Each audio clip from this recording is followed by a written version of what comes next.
livre mercado como comunismo pleno, Kevin Carson. Existe uma frase magnífica sobre como o capitalismo funciona no mundo real. Eu não estou certo de quem a criou, mas eu associo a Noam Chomsky, a socialização do risco e do custo e a privatização do lucro. Essa é uma descrição muito interessante sobre qual é a função do Estado no capitalismo atual, em oposição ao livre mercado.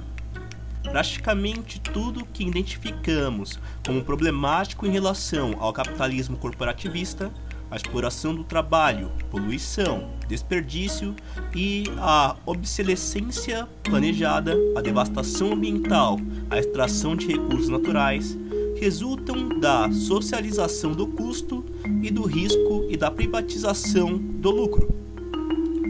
Por que a revolução cibernética e os grandes aumentos de produtividade oriundos do progresso tecnológico não resultaram em semanas de trabalho de 15 horas ou no barateamento de muitos itens básicos para a vida?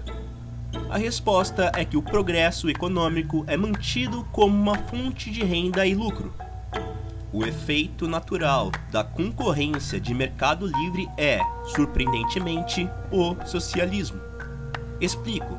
Por um curto período, o inovador recebe um grande lucro, como recompensa por ser o pioneiro no mercado. Então, com a adoção da inovação por parte dos concorrentes, a competição, leva tais lucros a zero e o preço gravita em torno do novo e menor custo de produção, tornado possível por essa inovação. Aquele preço incluindo, é claro, o custo de manutenção e de amortização dos bens de capital do produtor. Assim, no livre mercado, a redução de custos do trabalho requeridos para produzir qualquer produto iria rapidamente ser socializado na forma de redução dos custos trabalhistas para adquiri-los. Somente quando o Estado cria escassez artificial, direitos de propriedade artificiais e barreiras à concorrência, é possível ao capitalista apropriar alguma parte da redução de custos como renda permanente. O capitalista, sob tais condições, é capaz de optar por preços monopolísticos. Isto é, em vez de ser forçado pela concorrência a precificar seus produtos no custo atual da produção, incluindo sua própria sobrevivência, ela pode estabelecer o preço de acordo à capacidade de pagar do consumidor. Essa forma de proteção, por meio da propriedade intelectual, é a razão pela qual a Nike pode pagar ao dono da fábrica de suor, empresas que exploram a mão de obra barata em países subdesenvolvidos, alguns trocados por um par de tênis e então adicionar por markup de $200. Grande parte do que você paga não se refere aos custos do trabalho e dos materiais, mas sim à marca. O mesmo se aplica à escassez artificial de terra e capital. Como David Ricardo e Henry George observaram, existe algum ganho de renda oriundo da escassez natural da terra como um bem não reproduzível.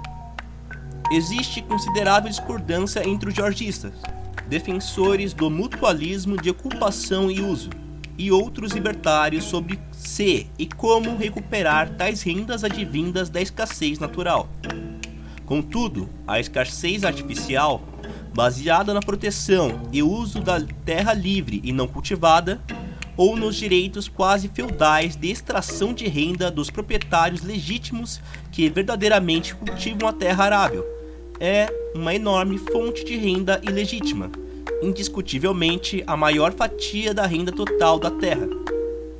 Não obstante outros passos que possamos defender, os libertários de princípio são todos a favor da abolição dessa escassez artificial e, pelo menos, permitir que a concorrência de mercado pela terra livre diminua o valor da renda da terra ao seu valor de escassez natural.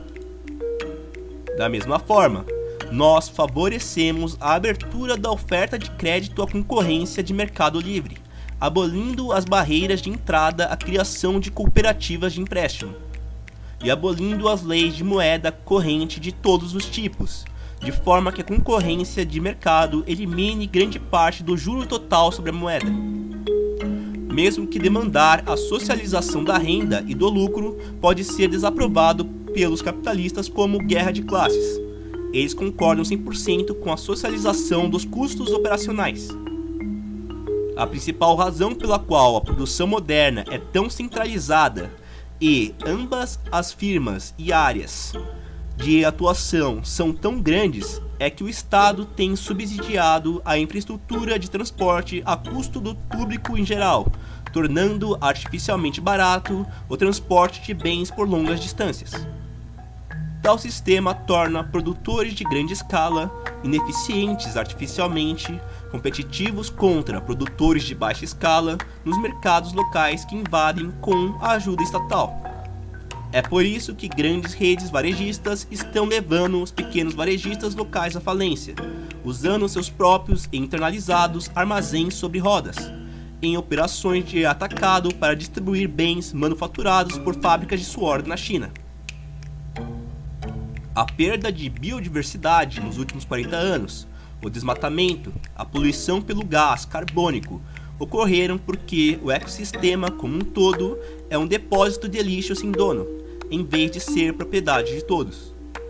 O Estado tipicamente se apropria antecipadamente da propriedade de florestas, depósitos minerais, etc., com frequência em detrimento dos povos indígenas já habitando tais áreas, dando o acesso privilegiado a indústrias extrativas que são capazes de minerar os recursos sem internalizar os reais custos envolvidos.